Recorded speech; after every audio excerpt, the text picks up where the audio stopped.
तो practice set के solution में अब नेक्स्ट आगे मूव करते हैं। और सॉल्यूशन में अब जो अपना नेक्स्ट टॉपिक है वो टॉपिक है Newton's law of motion and projectile motion, Newton की गति के नियम और प्रक्षेप्य गति। इस टॉपिक के अपन 15 क्वेश्चन करेंगे और इन क्वेश्चन को कराने से पहले मैंने इन दोनों टॉपिक्स का कंसेप्ट आपको बताया है कि इन टॉपिक्स में आपको क्या ध्यान रखना है। उस वीडियो का लिंक डिस्क्रिप्शन में रहेगा अगर आप चाहते हो कि आपको ये दोनों टॉपिक्स कवर हो या फिर आपको समझ आए कि इन टॉपिक्स में क्या पढ़ना है, किस प्रकार से पढ़ना है, तो आप वो वीडियो ज़रूर देखें। क्लियर? अब अपन स्टार्ट करते हैं अपने प्रैक्टिस सेट का सॉल्यूशन। और प्रैक्टिस सेट के सॉल्यूशन में क्वेश्चन नंबर 31वां आता है अब, है ना। और ये क्वेश्चन है Newton's second law of motion in terms of formula. Newton की गति का द्वितीय नियम सूत्र के रूप में क्या होता है, फॉर्मूला के रूप में। Question number 31। तो NLM Newton's law of motion second क्या होता है, F is equal to dp/dt, यही होता है। तो सूत्र के रूप में पूछा है तो यही होगा, तो इसका आंसर हो गया ये। नेक्स्ट है क्वेश्चन नंबर 32। क्वेश्चन क्या है, फॉर्मूला ऑफ इम्पल्स, आवेग का सूत्र क्या होता है। आवेग क्या होता है, इम्पल्स क्या होता है, इफेक्ट ऑफ फोर्स, बल का प्रभाव ही आवेग होता है। मतलब जैसे कि आप क्रिकेट खेल रहे हो, क्रिकेट खेलते हुए आपने एक बॉल को कैच किया, ठीक है, कैच करते हो तो आप हाथ पीछे लेके जाते हो। अगर आप हाथ ऐसे रखते हो तो आपके हाथों पे जोर से लगती है, लेकिन जैसे ही आप हाथ पीछे लेके जाते हो तो हाथों पे कम लगती है। क्यों? क्योंकि जो टाइम होता है वो बढ़ जाता है। मतलब जैसे कि आप ऐसे लेके आते हो तो टाइम बढ़ गया, और टाइम बढ़ने से, टाइम इंक्रीज होने से जो फोर्स का इफेक्ट है वो कम हो जाता है। फोर्स का इफेक्ट क्या हो जाता है, कम हो जाता है। इस प्रकार से आवेग क्या होता है, जो फोर्स है ना उसका इफेक्ट, क्या, फोर्स का इफेक्ट क्या कहलाता है, इम्पल्स कहलाता है, आवेग कहलाता है। राइट? तो यहाँ पे अपने को फॉर्मूला पूछा है, तो इम्पल्स जो होता है, इम्पल्स जिसे अपन आवेग कहते हैं, ये होता है F डेल्टा T, मतलब फोर्स, और फोर्स कितने टाइम के लिए लगा, वो टाइम अपने पास उनका मल्टीपल, वो क्या कहलाता है, आवेग कहलाता है। क्या कहलाता है, आवेग। Force multiply time interval, that is impulse. ये क्या होता है, आवेग होता है। अब देखिए यहाँ पे F को अपन लिख सकते हैं dp/dt या फिर del p/del t। ये अगर यहाँ पे रखते हैं तो I का फॉर्मूला एक और आ गया, del p। ये कहलाता है इम्पल्स मोमेंटम थ्योरम। क्या कहलाता है, इम्पल्स मोमेंटम थ्योरम, आवेग संवेग प्रमेय, आवेग संवेग प्रमेय। तो ऑप्शन में एक ऑप्शन तो ये है और एक ऑप्शन ये है, तो दोनों ऑप्शन यहाँ पे क्या होंगे, राइट होंगे। राइट? बात करते हैं क्वेश्चन नंबर 33 की। 33 गिवन है कि एक स्प्रिंग है और इस स्प्रिंग पे दो फोर्स लग रहे हैं, 5 न्यूटन का इधर और 5 न्यूटन का इधर। पूछा है टेंशन कितना होगा, स्प्रिंग में तनाव कितना होगा। देखिए अगर ये 5 न्यूटन का फोर्स नहीं लगता, ठीक है, कोई फोर्स नहीं लग रहा होता, तो जैसे कि 5 न्यूटन का फोर्स आपने एक डायरेक्शन में लगाया है, ये स्प्रिंग थी और स्प्रिंग को आपने 5 न्यूटन से इस प्रकार खींचा। राइट? तो स्प्रिंग में कोई टेंशन आया नहीं। क्यों नहीं आया? केवल 5 न्यूटन का फोर्स लगा है तो स्प्रिंग में टेंशन नहीं है। क्यों? क्योंकि ये जो सेकंड एंड है, इस सेकंड एंड को आपने बांध के थोड़ी ना रखा है, दूसरा हिस्सा है, इसको अगर आप बांध के रखते तब तो आपका टेंशन उसी के रेशो में आता। मतलब 5 न्यूटन है तो टेंशन भी 5 न्यूटन आता। राइट? आपने बांध के नहीं रखा, एक स्प्रिंग है, इस स्प्रिंग को आपने 5 न्यूटन से इधर खींचा तो ये तो स्प्रिंग सीधी आपकी तरफ चली आई, स्प्रिंग में तो कोई टेंशन आया ही नहीं। टेंशन का मतलब होता है इसके अंदर खिंचाव, तो कोई खिंचाव आया ही नहीं, कोई स्ट्रेस आया ही नहीं इसमें। भाई ये स्प्रिंग रखी थी, आपने 5 न्यूटन से खींच लिया, ये स्प्रिंग आपके पास इधर आ गई, यहाँ रखी थी यहाँ पे आ गई, तो टेंशन आया क्या? नहीं आया। अब अगर यहाँ पे फोर्स लगा दिया आपने और फिर आप इसको खींच रहे हो तो टेंशन आएगा। क्यों? जैसे कि आपने इधर 5 न्यूटन का लगा दिया, तो अब अगर जैसे 5 न्यूटन की फोर्स से आप खींच रहे हो और 5 न्यूटन से इधर खींच रहे हो, तो टेंशन कितना है इसमें? 0। अरे 0 कैसे होगा?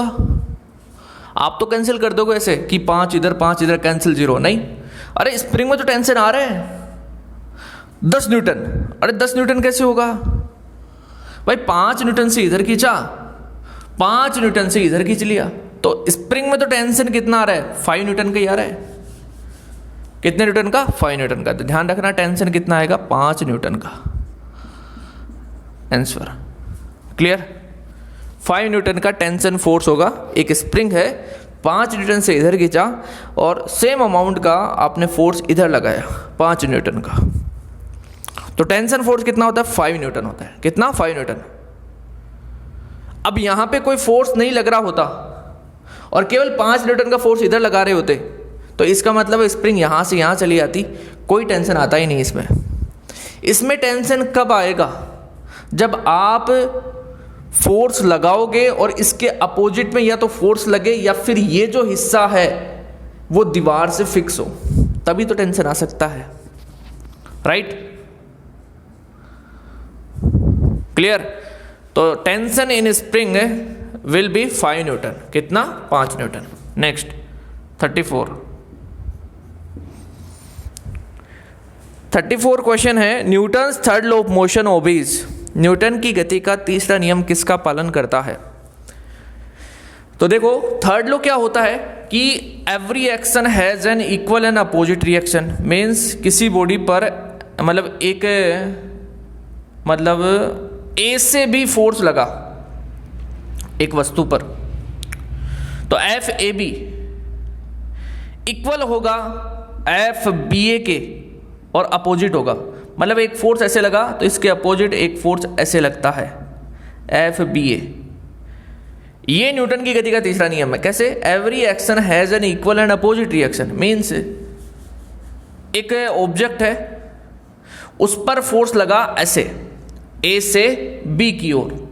नहीं समझे? चलो एक गोली है, बंदूक है, बंदूक ठीक है, ये लो,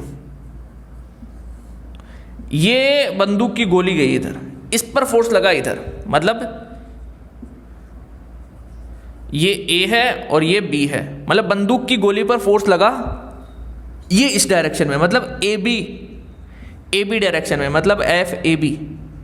तो होता क्या है, जो गन होती है, गन पे फोर्स लगता है जस्ट अपोजिट, मीन्स इधर, मतलब बी से ए की ओर, एफ बी ए। तो एक्शन गोली पे हुआ और रिएक्शन गन पे हुआ, और दोनों एक दूसरे के क्या होते हैं? अपोजिट होते हैं और सेम अमाउंट के होते हैं। ये कहता है न्यूटन की गति का तीसरा नियम। Newton third law of motion क्या कहता है? Every action has an equal and opposite reaction. F A B equal होता है माइनस एफ बी ए के। राइट? अब अगर बात करेंगे टोटल फोर्स कितना, तो F A B plus F B A is equal to 0। ये तो टोटल फोर्स लग रहा है कि एक तो इधर फोर्स लगा और एक इधर, टोटल फोर्स ये हो गया, कितना आया? 0। तो अगर टोटल फोर्स 0 है, F क्या है? 0, तो मतलब क्या होगा? dp upon dt 0। अगर F 0 है तो dp अपॉन dt क्या होगा? 0 होगा। क्यों? क्योंकि F का वैल्यू होता है dp अपॉन dt। अब dp अपॉन dt 0 है, इसका मतलब ये है p क्या है? कांस्टेंट। p क्या है? कांस्टेंट। मीन्स मोमेंटम क्या रहेगा? कांस्टेंट रहेगा, नियत रहेगा। अब संवेग नियत रहेगा, मोमेंटम कांस्टेंट रहेगा, तो इसका मतलब क्या है कि मोमेंट कंजर्व है। मोमेंटम क्या है? कंजर्व। संवेग क्या है? संरक्षित। तो क्वेश्चन ये था कि जो न्यूटन का तीसरा नियम है वो किसका पालन करता है? तो हम यहाँ पे बोलेंगे संवेग संरक्षण का पालन करता है। क्यों? क्योंकि total force 0, then linear momentum will be constant, so we can say momentum will conserve. Right? Hence, the third law of Newton's third law of motion obeys linear momentum conservation. Yeah, obeys conservation of linear momentum. Clear? Okay, next question number 35। Question number 35 क्या है कि 10 Newton का एक बल लग रहा है 20 द्रव्यमान की वस्तु पर और 10 सेकंड तक कार्य करता है, तो इसके संवेग में परिवर्तन पूछा है। क्या है? If a force of 10 Newton acting on A mass of 20 kg for 10 second calculate change in momentum. क्या दिया है अपने को? फोर्स दिया है। 34 हो गया, 34 की तो बात कर रहे हैं, नहीं 35 सॉरी, ये तो आ जाएगा linear momentum conservation, momentum conservation. Clear? ये तो ये आ जाएगा। 35 की बात कर रहे हैं, 35वां क्वेश्चन। इसमें f का वैल्यू दिया है अपने को, ठीक है, और f दिया है, कितना दिया है अपने को? f दिया है 10 न्यूटन, 10 न्यूटन का बल लग रहा है, राइट। अच्छा, और किस पर? 20 kg के मास पर। m का वैल्यू दिया है 20 kg, 20 किलोग्राम। ओके, f का वैल्यू दिया है, m का वैल्यू दिया है, और टाइम दिया है, कितने टाइम तक लग रहा है? 10 सेकेंड। ये टाइम दिया है, इतने सेकंड तक लग रहा है, ठीक है। पूछा है del P, change in momentum बताओ। देखो I इज इक्वल टू होता है डेल पी, तो मतलब I का वैल्यू निकाल लो, डेल पी आ जाएगा। I क्या होता है? F डेल्टा टी, ये I होता है, दिख रहा है आप लोगों को?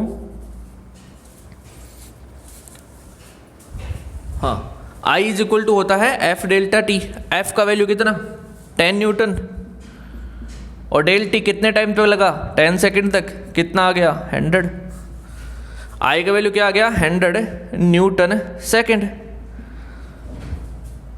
यहां पे रखें, डेल पी का वैल्यू आ जाएगा, मतलब डेल पी का वैल्यू कितना होगा? 100।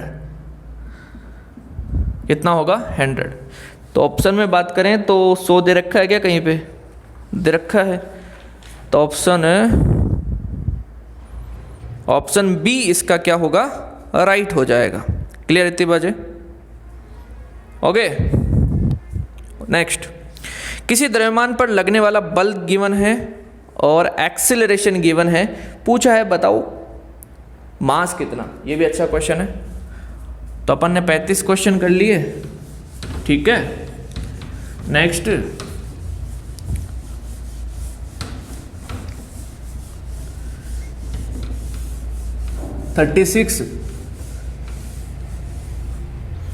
क्वेश्चन नंबर 36, 36वां क्वेश्चन। 36वां क्वेश्चन क्या है? f का वैल्यू गिवन है, कितना है? 6i cap minus 8j cap, 6i cap minus 8j cap plus 10k cap, यही है, राइट। हाँ, एक्सीलरेशन गिवन है a, फोर्स लगाया तो एक्सीलरेशन आया 1 मीटर पर सेकेंड स्क्वायर। पूछा है जिस बॉडी पर फोर्स लगाया है उसका मास कितना? m। हम जानते हैं F is equal to M A, magnitude में ये होता है, क्योंकि एक्सीलरेशन का मैग्नीट्यूड गिवन है, परिमाण गिवन है, तो मैग्नीट्यूड की बात करेंगे। तो F का मैग्नीट्यूड कितना होगा? 6 का स्क्वायर 36, 8 का स्क्वायर 64 और 10 का square 100 is equal to m। A कितना? 1। कितना आ गया?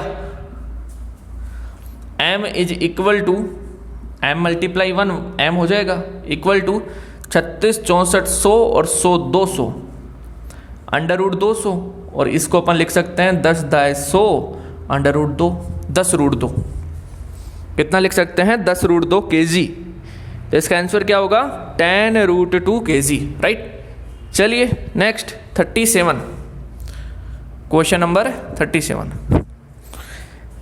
है। एक किताब मेज पर रखी है, मतलब एक टेबल है और इस टेबल पर एक बुक रखी है। क्या रखी है? बुक। ये बुक रखी है यहां पे, ओके। ये बुक रखी है, ठीक है। और इस बुक को अगर टेबल पर रखते हैं तो बुक क्या करेगी? नीचे की ओर फोर्स लगाएगी एक, इसका जो भी मास होगा, m मास है, इसका कितना मास है, m। अगर m मास है तो नीचे की ओर फोर्स लगेगा mg। तो बुक मेज पर फोर्स लगाएगी mg और मेज इस पर फोर्स लगाएगा सेम अमाउंट का r। क्या, रिएक्शनल फोर्स। तो बुक के द्वारा एक्शन फोर्स कितना लगा, mg, और मेज के द्वारा बुक पर कितना फोर्स लगा, रिएक्शनल फोर्स r। कितना, r या फिर n। Every action has an equal and opposite reaction. भाई एक बॉडी एक फोर्स लगा रही है mg, तो इसके अपोजिट उतने ही अमाउंट का एक रिएक्शनल फोर्स आएगा, उसकी डायरेक्शन अपोजिट होगी। तो डायरेक्शन अपोजिट है। बुक मेज पर फोर्स लगा रही है और मेज बुक पर लगा रही है। मेज किस पर लगा रही है, बुक पर। और एक्शन और रिएक्शन दोनों अलग अलग बॉडी पे होगा। देखो एक्शन लग रहा है मेज पर और रिएक्शन हो रहा है बुक पर, right, Newton third law of motion, ऐसा ही है। अब अपने को पूछा है बताओ दोनों के बीच में एंगल कितना, तो दोनों एक दूसरे के अपोजिट है, तो angle theta will be 180 degree, right, clear. चलिए क्वेश्चन नंबर 38 की बात करते हैं। क्वेश्चन नंबर 38, क्वेश्चन नंबर 38 क्या है, how much should be the angle of body to project it to the maximum distance. मतलब है एक बॉडी है, एक ऑब्जेक्ट है, एक बॉल है, एक स्टोन है, उस स्टोन को मैक्सिमम रेंज के लिए फेंकने के लिए कि भाई मैक्सिमम रेंज तक जाए, उसके लिए कितने एंगल पर उस ऑब्जेक्ट को फेंके। तो हम जानते हैं जब थीटा 45 डिग्री होता है उस सिचुएशन में आर मैक्सिमम होता है और इसका वैल्यू होता है u²/g। क्लियर। तो मैक्सिमम रेंज के लिए या मैक्सिमम डिस्टेंस के लिए थीटा कितना होना चाहिए, 45। अच्छा क्वेश्चन है, आ सकता है। Question number 39, calculate projection angle of a projectile whose range is 50 metre and maximum height is 10 metre. देखो मैंने आपको एक रिलेशन बताया था, क्या, R is equal to 4h cot theta. इसमें रेंज दिया है अपने को 50 मीटर एंड हाइट दिया है अपने को कितना, हाइट कितना दिया है, रेंज 39 है ना, 39, हाँ, रेंज दिया 50 मीटर एंड मैक्सिमम हाइट है 10 मीटर।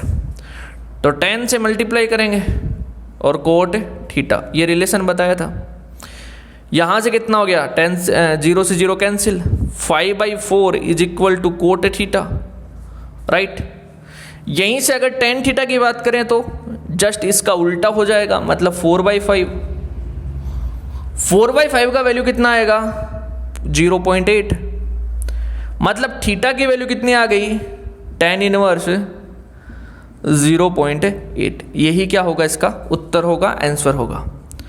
बात करते हैं क्वेश्चन नंबर 40 की। क्वेश्चन नंबर 40, एक प्रक्षेप्य की अधिकतम ऊंचाई व क्षैतिज परास एकदम बराबर है, तो प्रक्षेप्य का प्रक्षेपण कोण बताओ। If maximum height and range is same then projection angle will be, क्या बोला है, R is equal to H है, यहाँ पे रख दें, दोनों सेम है, तो कितना आ गया, 1 is equal to 4 cot theta, means cot theta is equal to 1/4, right. tan theta कितना होगा, यहाँ से 4 होगा, थीटा कितना हो जाएगा, tan इनवर्स 4। ये क्या होगा, इसका आंसर होगा। वही R H के इक्वल है, आपने को थीटा पूछा था कि थीटा कितना होगा, तो tan इनवर्स 4 होगा। क्लियर है। तो 40 क्वेश्चन हो गए। नेक्स्ट आगे बात करते हैं।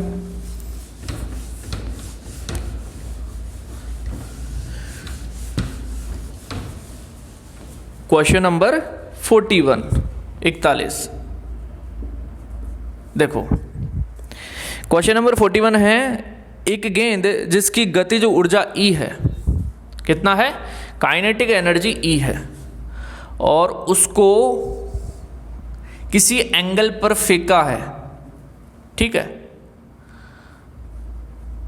U इसका इनिशियल वेलोसिटी है, ये थीटा है, तो ये U कोस थीटा होगा और ये U साइन थीटा होगा।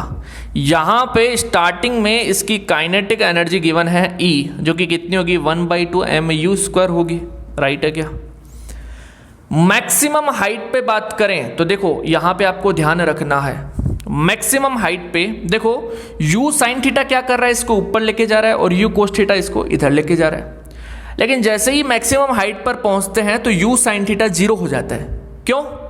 क्योंकि इसकी फाइनल सिचुएशन आ गई, या इसका अंतिम समय आ गया कि अब ये नीचे आएगा, मतलब ये बॉडी या ये बॉल, इसका अंतिम समय फाइनल टाइम आ गया कि अब ये नहीं रहने वाला, मतलब अब ये ऊपर नहीं जाएगा। अब ऊपर नहीं जाएगा तो इसका मतलब ये है कि ऊपर की ओर वेलोसिटी 0 हो गई, सीधी सी बात है। अब नीचे आएगा, अब क्या आएगा, नीचे। तो नीचे आ रहा है ऑब्जेक्ट, क्या हो रहा है, नीचे आ रहा है। तो नीचे आने का मतलब ये है कि ऊपर वाला वेग 0 हो गया। तो मतलब मैक्सिमम हाइट पे u sin थीटा क्या होता है, 0 होता है। u sin थीटा क्या होता है, 0। मतलब वर्टिकल वेलोसिटी या vertical component of velocity at maximum height at h maximum is 0, क्या होता है, 0। जबकि हॉरिजॉन्टल कंपोनेंट की बात करें तो u cos थीटा ही बना रहता है। क्यों? क्योंकि हॉरिजॉन्टल में कोई एक्सीलरेशन काम नहीं करता। ओके, ये u sin थीटा 0 क्यों हुआ, ये घट रहा क्यों है, क्योंकि नीचे की ओर एक्सीलरेशन ड्यू टू ग्रेविटी काम करता है। तो मैंने बताया था कि y डायरेक्शन में आपके पास एक्सीलरेशन -g होता है, और x डायरेक्शन में आपके पास एक्सीलरेशन 0 होता है। तो x डायरेक्शन में कोई एक्सीलरेशन नहीं है, तो फाइनल वेलोसिटी और इनिशियल वेलोसिटी क्या रहता है, सेम रहता है। ये बताया था ना मैंने निकाल के, राइट। जबकि y डायरेक्शन में ये चेंज होता रहता है। y डायरेक्शन में वेलोसिटी कैसे निकालते हैं कि भाई final velocity vy is equal to initial velocity uy minus at मतलब माइनस gt, ऐसे हो जाएगा। uy की value u sin theta, vy जहां पे निकालना वो निकालेंगे। क्लियर इतनी बात है, राइट। तो यहां पे अपन बात करें मैक्सिमम हाइट पे, तो आपका वर्टिकल जो वेलोसिटी है या वर्टिकल कंपोनेंट ऑफ वेलोसिटी है एट मैक्सिमम हाइट इज 0। कितना होता है, 0 होता है। तो यहां पे u sin थीटा 0 होगा, लेकिन u cos थीटा 0 होगा क्या, नहीं होगा। मतलब मैक्सिमम हाइट पे केवल वेलोसिटी u cos थीटा होगी। कितनी होगी, u cos थीटा। तो मैक्सिमम हाइट पर अपन काइनेटिक एनर्जी की बात करें, किसकी बात करें, काइनेटिक एनर्जी की, maximum kinetic energy at maximum height क्या होगी, 1/2 mv², और v कितना है, u² cos² theta, right, u² cos² theta. अब देखो थीटा की वैल्यू गिवन है क्या, 45 डिग्री। कितना है, 45 डिग्री। थीटा है 45 डिग्री, रखो यहाँ पे। तो 1/2 mu² cos 45 डिग्री, स्क्वायर इसका भी 1/2 mu² और cos 45 डिग्री का वैल्यू 1/√2 का स्क्वायर। कितना आ गया, 1/2 mu² मल्टीप्लाई 1/2, कितना आ गया, 1/4 mu²। मतलब पहले कितना था, 1/2 mu², और अब कितना हो गया, 1/4 mu²। मतलब अगर मैक्सिमम हाइट पे काइनेटिक एनर्जी E डैश है तो ये कितना हो गई, 1/2 ऑफ E हो गई। मतलब पहले का क्या हो गई, आधा हो गई। तो ध्यान रखना, ये अच्छा क्वेश्चन है, इजी क्वेश्चन है, बस कंसेप्ट पता होना चाहिए। अब देखो यहाँ पे 1/2 mu² काइनेटिक एनर्जी क्यों हुई, सर यहाँ पे तो u cos theta u sin theta दोनों है, तो निकाल लो भाई। यहाँ से थीटा 45 है, कितना है, 45। चलो मैं डायरेक्ट बताता हूँ, यहाँ पे वेलोसिटी u है, कितना है, u। तो ये u क्या है, इसका और इसका क्या है, रिजल्टेंट है। तो फाइनल वेलोसिटी यहाँ पे कितना है, u ही तो है। तो 1/2 mu² लिखा मैंने। इसको मैंने इसके रूप में नहीं लिखा कि mu² cos² theta plus mu² sin² theta, ऐसे भी लिखता तो भी बात यही आती कि 1/2 mu²। तो इनिशियल काइनेटिक एनर्जी ये रहेगी। इसको लेकर कोई डाउट है क्या, अब मैं यार आपसे पूछूं भी कैसे, ये भी दिक्कत है। चलो कोई बात नहीं, इनिशियल काइनेटिक एनर्जी ये रहती है 1/2 mu², और यहाँ पे काइनेटिक एनर्जी कितनी होगी, ये क्यों? क्योंकि यहाँ पे केवल और केवल u cos थीटा होता है। कितना होता है? u cos theta. थीटा 45 है, ये वैल्यू रखी तो कितना आ गया? 1/2 e। चलिए नेक्स्ट,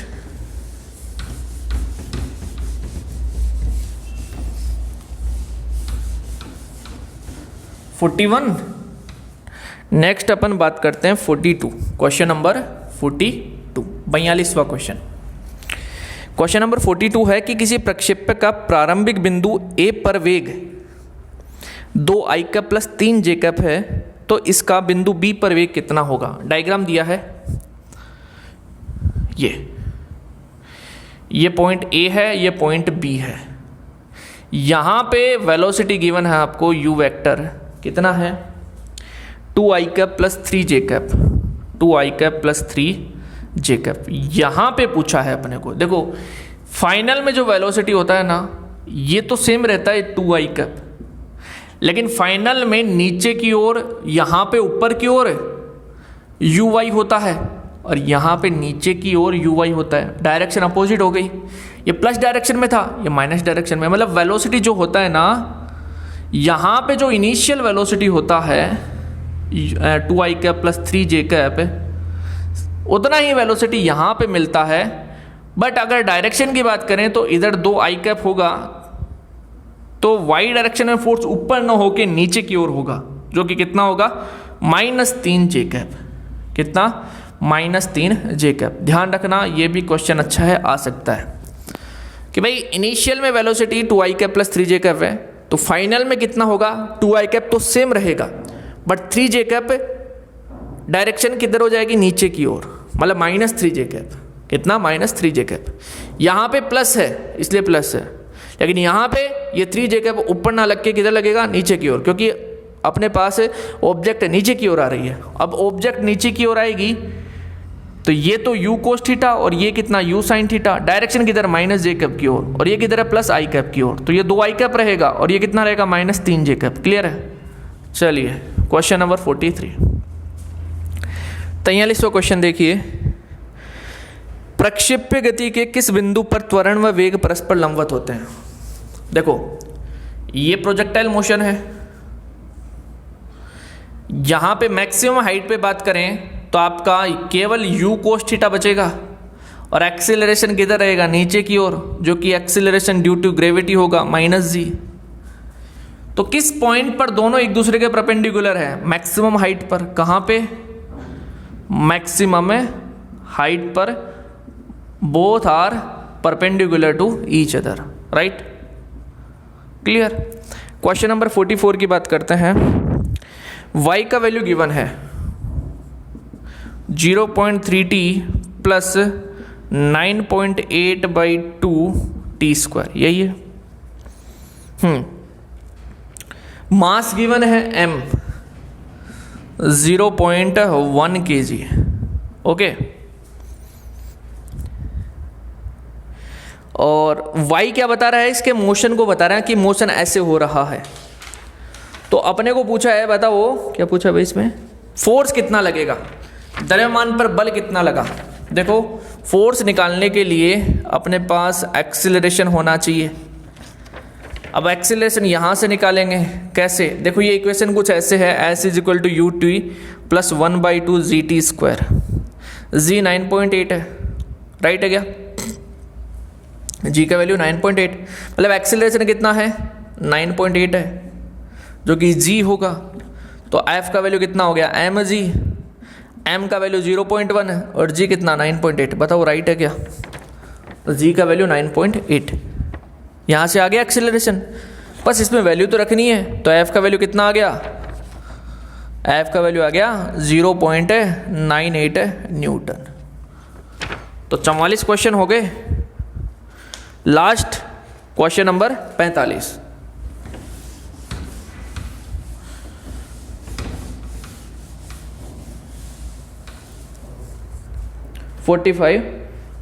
एक 5 kg का मास है। कितने kg का? 5 kg का।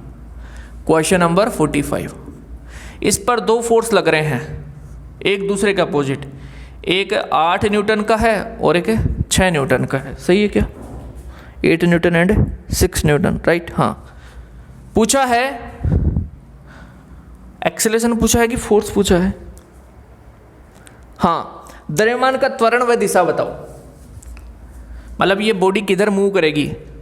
अब देखो 8 न्यूटन इधर लग रहा है और 6 न्यूटन इधर लग रहा है, राइट। 8 न्यूटन इधर और 6 न्यूटन इधर, तो बॉडी किधर जाएगी? इधर जाएगी, क्योंकि 8 न्यूटन इधर ज़्यादा फोर्स लग रहा है, इधर क्या लग रहा है? ज़्यादा फोर्स। तो रिजल्टेंट फोर्स की अगर बात करें, ये 6 न्यूटन है, ये 8 न्यूटन है, तो रिजल्टेंट फोर्स होगा इधर, एफ रिजल्टेंट। और कितना होगा ये? इधर 8 है, इधर 6 है, मतलब 2 न्यूटन होगा। तो रिजल्टेंट फोर्स कितना हुआ? 2 न्यूटन। कितना? 2 न्यूटन। क्लियर इतनी बात है? परिणामी बल कितना होगा? 2 न्यूटन। अपने को पूछा एक्सेलरेशन, तो F इज इक्वल टू होता है ma, जो कि कितना है? 2 न्यूटन। m का वैल्यू दिया है 5, a 2 न्यूटन, राइट। a का वैल्यू आ गया 2/5 न्यूटन पर kg, राइट। मतलब a का वैल्यू कितना आ गया? 0.4 न्यूटन पर kg या मीटर पर सेकंड स्क्वायर। a का वैल्यू ये आया 0.4 मीटर पर सेकंड स्क्वायर। और डायरेक्शन किधर होगी? इधर होगी, मतलब जिधर रिजल्टेंट फोर्स है उसकी डायरेक्शन में इसकी एक्सेलरेशन की क्या होगी? डायरेक्शन होगी। तो अपने को यही पूछा था, बताओ एक्सेलरेशन कितना? तो 0.4 होगा। और डायरेक्शन किधर? In the direction of A resultant force. तो ये थे अपने पास 45 क्वेश्चन। और नेक्स्ट वीडियो में अपन नए टॉपिक की बात करेंगे, जिसमें नेक्स्ट टॉपिक अपन सर्कुलर मोशन देखेंगे एक तो, राइट। यूनिफॉर्म सर्कुलर मोशन और नॉन यूनिफॉर्म सर्कुलर मोशन, वहाँ से क्वेश्चन आते हैं। एक फ्रिक्शनल फोर्स पर बेस्ड क्वेश्चन देखेंगे, ठीक है, 2। और एक टॉपिक और इंक्लूड करेंगे, ये टॉपिक अपन लेंगे वर्क पावर एनर्जी का। तो 3 टॉपिक्स नेक्स्ट वीडियो में डिस्कस करेंगे। सर्कुलर मोशन, ठीक है, वृत्तीय गति, और एक टॉपिक होगा अपने पास वर्क एनर्जी पावर का,